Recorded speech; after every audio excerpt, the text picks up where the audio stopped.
Summer is time for kicking back, taking a much-needed mental break from school, seeing old friends, and earning as much money as you can in 3 months. Or it's a time to pack your bags, leave everything you know and love, and immerse yourself in the entertainment capital of the world. Jeff Lobb is here to tell you how he spent his summer vacation. Last spring, a friend recommended that I apply for a summer internship at E! Entertainment in Los Angeles, where he had interned the previous summer. Working an awesome summer internship for no pay still seemed like a better deal than working a crummy summer job for lousy pay, so I decided to go for it. I was accepted into the short-form production and new media content department at E!, affectionately referred to as SPANK. I found a room in a house to sublease right near the campus of the University of Southern California. Notice the ornate architecture of the campus and the beauty of the Exposition Park Rose Gardens. Then notice my house and the bars on the windows. It was not an aesthetic choice by the architect. I was told that LA has a horrible public transportation system, and it's not, as long as you're in no hurry to get where you're going. I would usually wait 10 minutes for the bus each morning and then ride for 50 minutes to get to the E! building, which is located right across the street from the La Brea tar pits. Yes, that elephant trapped in the tar is quite upset, but not nearly as upset as this little one on the beach. What did I do at E! Well, I had my cubicle located in a deserted row. Although I was right by the copier and the restroom, so that meant I saw a lot of people at least a few times a day. I spent a lot of time searching through E!'s footage database to find particular shots or sound bites from celebrities. A lot of E!'s footage comes from coverage of red carpet events, like this premiere of Click. These were not pictures I took as part of the E! crew, but rather as a gawker on the other side of the street. If you look carefully, you can see Henry Winkler, and if you squint, you can make out Adam Sandler. At the Click premiere, my friend and I were approached by a security guard and offered free tickets to a screening.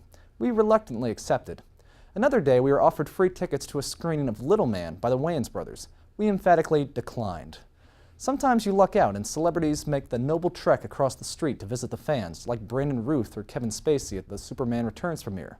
Sometimes you even get lucky and find a deserted red carpet and have your own picture taken there. Was LA swarming with celebrities? Well, they didn't often show up downtown where I lived, and I never saw any of them on the bus. But if you knew the right places to be, you could grab a picture, like, say, of Jack White and the Raconteurs. I assisted on several shoots for the Spank department, including one ingenious segment that was centered solely around the concept of girls in bikinis talking about movies. I also got to arrange food tables for our visiting guests and help wrangle beloved children's characters for some promotional segments. I even got to fill in as an artist and sketch a possible rendition of Surrey Cruise. Living in Hollywood helps take the glitz and glamour off of some of the industry. Hollywood Boulevard does not quite have the majesty you would expect, and visiting locations where they film movies is not the thrill you'd think it might be. When you get to the apartment building where Ed Norton lived in Fight Club, you realize it looks like an apartment building. LA was a completely different culture from anything I had experienced in the Midwest. I'd be reminded of this by things both large and small.